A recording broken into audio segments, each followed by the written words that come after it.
Но есть проблема одна, то что общество их не принимает. То, что общество еще не готово к таким людям, у кого такие особые образовательные потребности. И это дети чувствуют, когда они выходят вне школы. Вот.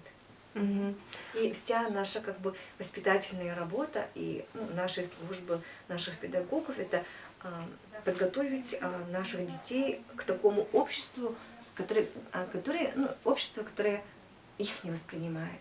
Поэтому, когда они от нас уже выпускаются, они уже выходят уже с собственным достоинством «я» и уже готовые.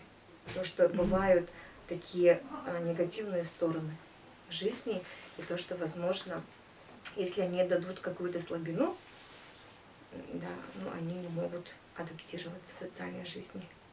Да. Именно цель нашей работы, да, подготовить их к обществу, к социальной жизни, к социальным нормам, чтобы они чувствовали себя полноценно. Вот.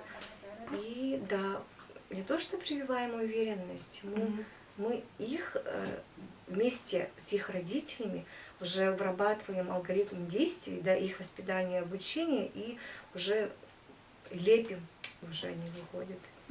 Потому что они к нам приходят лет к 6-7, и они у нас проживают в интернате, да, большинство. Вот наши абсолютно слепые, они все проживают, да, большинство.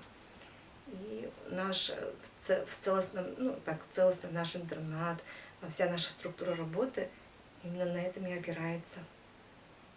Чтобы они были готовы к социально-бытовым нормам.